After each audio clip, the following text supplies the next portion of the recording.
Microsoft Excel est un logiciel d'application de type tableur qui a été développé par l'entreprise Microsoft, dont le président fondateur est Bill Gates.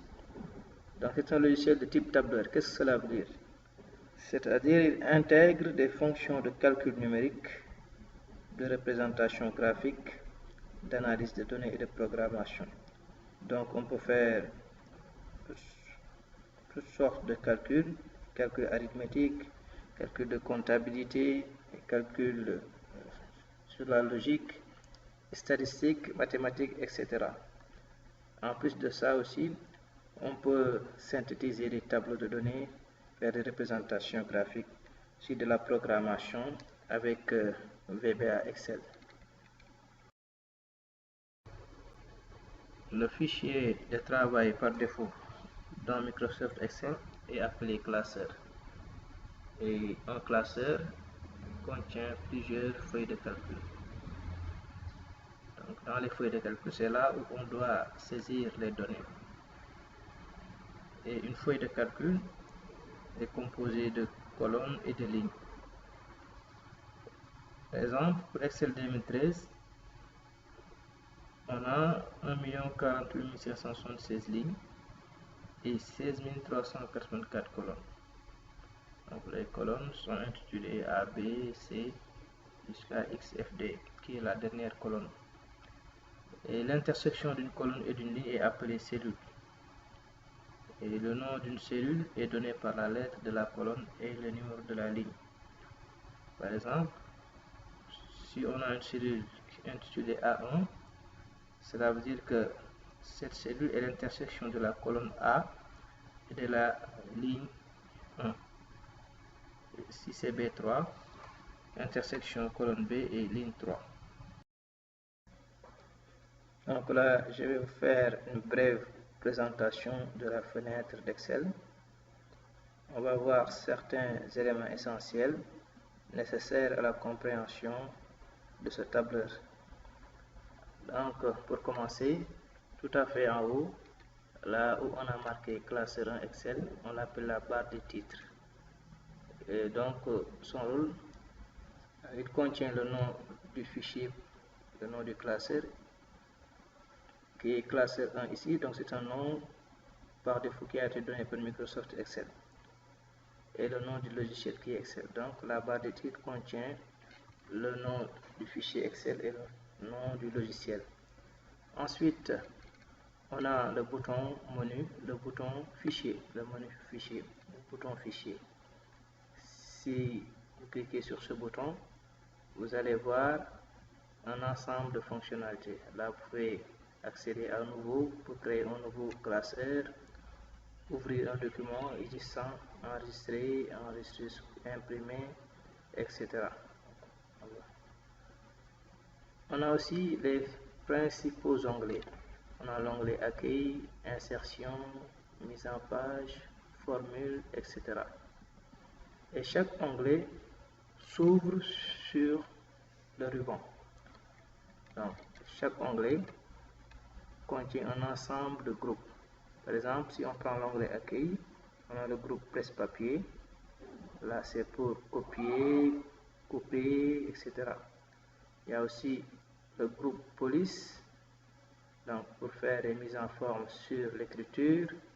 Le groupe alignement, aligner à gauche, à droite, etc. Il y a le groupe nombre, groupe style, etc. Maintenant, le ruban, c'est ça. Par exemple, ici, si vous faites un clic droit quelque part là, réduire le ruban. C'est ce qui vient de disparaître, c'est ça qu'on appelle ruban. Donc, je vais l'afficher à nouveau, clic droit, réduire le ruban. Si j'enlève cet élément, ça va revenir. Ou bien tout simplement faites CTRL, la touche F1 du clavier pour faire disparaître et faire réapparaître, n'est-ce pas, le ruban. Donc c'est cette bande qui s'étale sur la longueur. et chaque onglet donc étale le ruban avec différentes fonctionnalités. Et là où on a ces boutons raccourcis là, c'est ça qu'on appelle la barre d'outils d'accès rapide. Donc si vous cliquez sur cette flèche, qu'est-ce que vous allez voir? Tous les éléments qui apparaissent sur cette barre, ce sont les éléments qui sont cochés. Par exemple, nouveau est là, nouveau c'est ça. Si je clique ici, nouveau va disparaître. Je reviens, ouvrir, c'est ça. C'est ce dossier jaune là. Si je clique, il va disparaître. Pour les réafficher, je reviens ici et je clique dessus. Donc ça nous facilite le travail. Au lieu d'aller dans des menus et des sous-menus pour retrouver les éléments, on peut y accéder rapidement, comme son nom l'indique, la barre d'outils d'accès rapide. Et là, on a les mêmes fonctions. Maintenant, cette barre, on peut l'afficher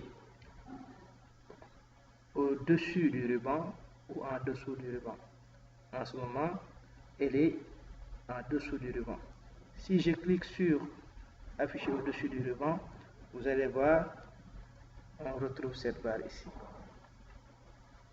De la même manière, je reviens, afficher en dessous du ruban, on retrouve cette barre. Voilà. Ensuite, cette partie-là, on l'appelle zone de nom. Et son utilité, c'est d'afficher le nom de la cellule qui est active, c'est-à-dire la cellule qui a été sélectionnée. Par exemple, si je clique, par l'instant, on a H11, parce que la cellule H11 a été sélectionnée. Si je clique sur une autre cellule, par exemple, le 5, on voit le nom ici. Donc ça, c'est la zone de nom. On a aussi ce bouton-là qu'on appelle le bouton insertion de fonction. Donc si je clique ici, je peux accéder à plusieurs fonctions. On y reviendra. Mais retenez-le, c'est le bouton insertion de fonction. Insérer une fonction. Cette partie-là, on l'appelle zone de formule. Par exemple, si je sélectionne une cellule et que j'écris une formule quelque part, cette formule va s'afficher dans cette partie, n'est-ce pas? Cette formule va s'afficher ici. Ou bien je peux venir ici directement écrire la formule. Vous voyez, je peux écrire une formule directement. Donc, zone de cellule, zone de formule. Continuons.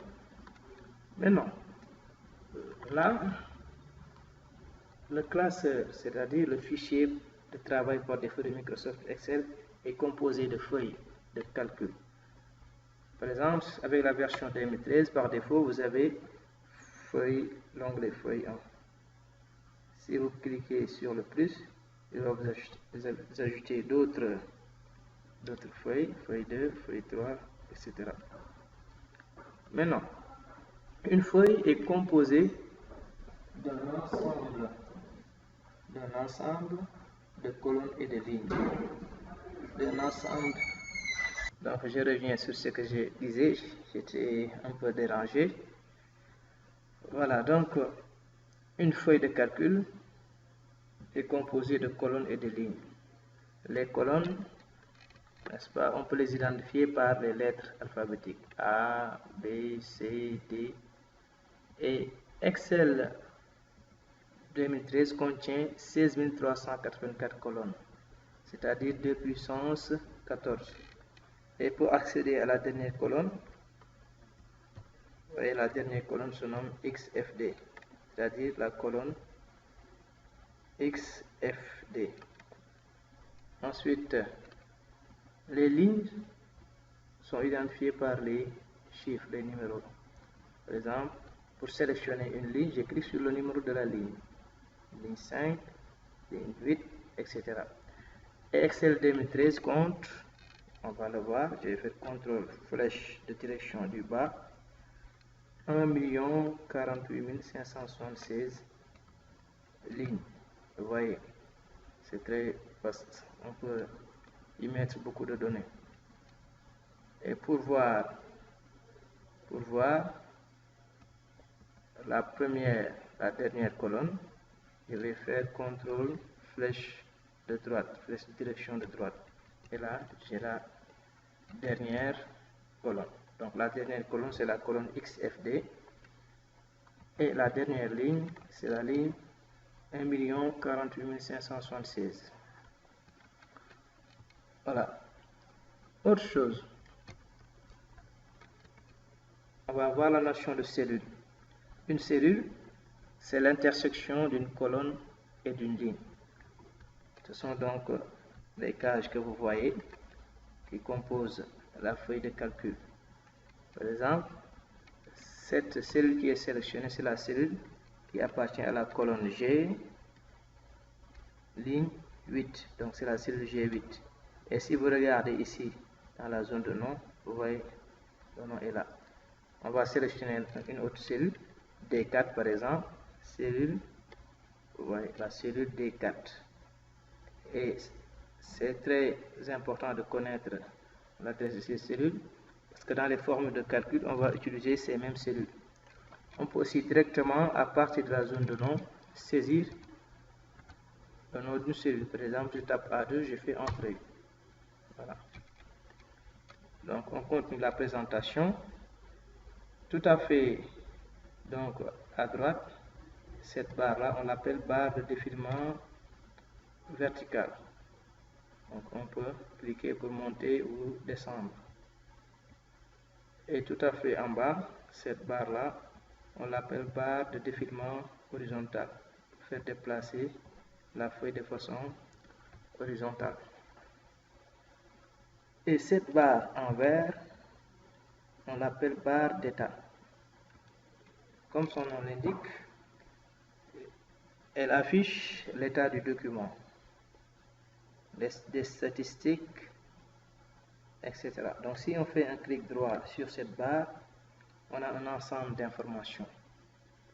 Regardez, donc, par exemple, ici, on a le curseur et le zoom. Le curseur et le zoom, c'est cette partie-là, n'est-ce pas? Si je clique sur curseur, donc vous voyez, il y a un élément qui vient de disparaître. Si je clique à nouveau, n'est-ce pas, il réapparaît. Et pour zoom, donc,